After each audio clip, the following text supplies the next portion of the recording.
King Abdullah of Jordan is facing a serious crisis. Conflict surrounds his kingdom, and it's hurting the welfare of his subjects.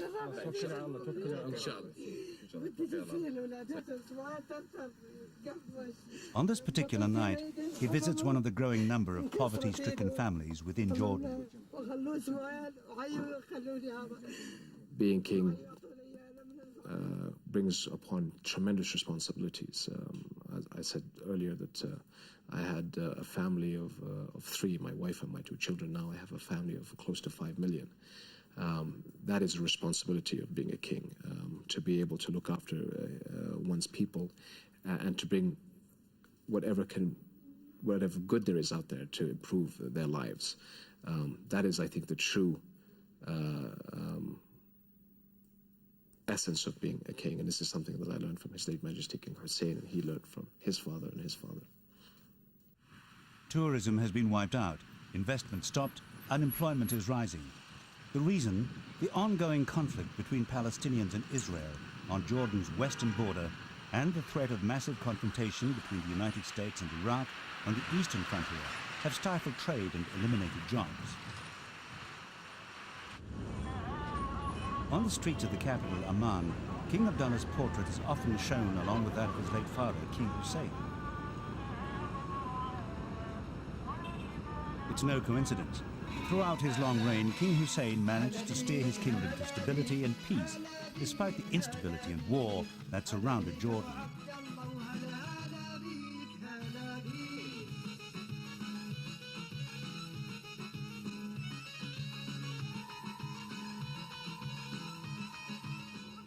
King Abdullah wants to convey that he is following in his father's footsteps.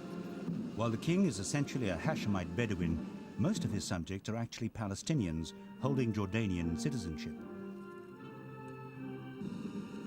Many of them want Abdullah to rip up the peace treaty signed by his father in 1994 with Israel. The king, however, insists on maintaining that accord. We've been fully supportive of our Palestinian brethren, and again, we have to be very specific on the issue of peace, that the core issue is still the Palestinian-Israeli problem, and that has to be solved before we can have true peace in the Middle East. There is really no true peace in the Middle East because many of the other Arab countries cannot establish a relationship with Israel until the Palestinian situation is solved.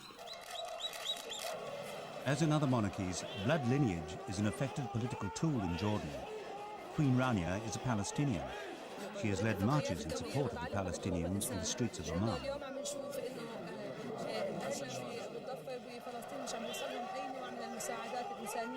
Her participation acts as a pressure valve, releasing political steam and frustration.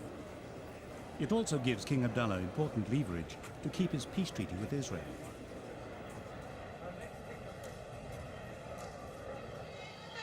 In the crowded Palestinian refugee camps like Beka, just outside Amman, roads echo with songs that criticize the Arab world.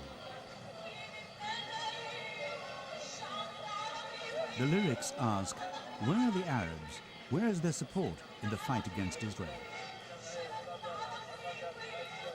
The refugees themselves are a reminder for Abdullah why maintaining peace is an essential interest. In 1948, hundreds of thousands of Palestinians fled here during Israel's War of Independence. Hundreds of thousands of others came after the 1967 war. We built schools for them. We built clinics and hospitals. We educated them. We built universities. We begged the international community, Canada, the United States, Europe, etc., to try and maintain a sense of stability and sense of direction. And we don't want this sense of stability and direction to be ruined by the citadel mentality of Ariel Sharon. Now, if we have another wave of forced refugees like we did in 1948 and 1967, it will be catastrophic for the country. Abdullah also knows his country buys water from Israel. If the peace treaty is ripped up, this parched country won't have enough water for its growing population. During the Gulf War more than a decade ago, another refugee crisis exposed Jordan's vulnerability, this time on its eastern border with Iraq. When the United States prepared for that war, Over 1 million refugees flooded across the Iraqi frontier into Jordan's eastern desert. It posed a massive problem for Abdullah's father, King Hussein.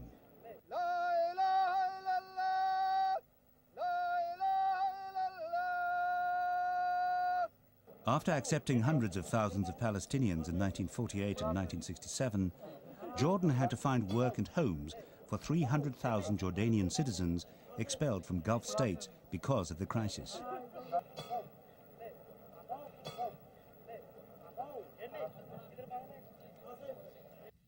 We absorbed this third wave.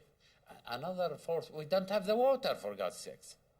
We don't have the facility. Jordan spent as much as the whole international community put together over the last 50 years. I'm talking about resources, dollar for dollar. And despite that strain, Jordan has taken in tens of thousands of Iraqis who now languish on the streets of Amman. These Iraqis have fled the tough international sanctions back home, as well as the harsh rule of Iraqi leader Saddam Hussein. The specter of another American military strike against Iraq deeply worries Abdullah and his government. They fear it could destroy the kingdom. We need to find a formula. Iraqis and the international community must come to some sort of an agreement and understanding. What we don't want to see in this part of the world is a continuation of confusion and insecurity and instability over the next several years. Let us solve the problem, and I hope that the Iraqi government and the international community can find some mechanism so that they can move forward, and so that we can all then move forward. Jordanian anger and concern over American intentions have been expressed in silent but active boycotts. Prominent examples of American consumerism, like restaurants, are being boycotted by many Jordanians. Jordan and Iraq are major trading partners, so any military action would further damage Jordan's beleaguered economy. If Iraq is being hit, I think Jordan will suffer heavily, and it will be the second victim in that hostility by the United States. Sensing the anger among Jordanians, Islamic groups have ignited violent protests in the streets in support of Iraq and Palestinians. It's a source of instability which King Abdullah is determined to put down in Jordan.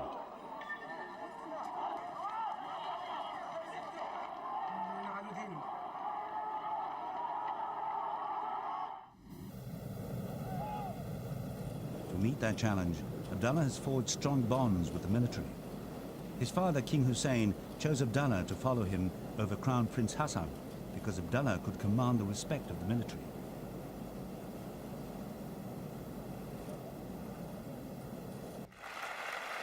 Armed with the military support, he has taken tough measures to trim the Islamic political threat. The most provocative step was closing parliament and preventing elections last November.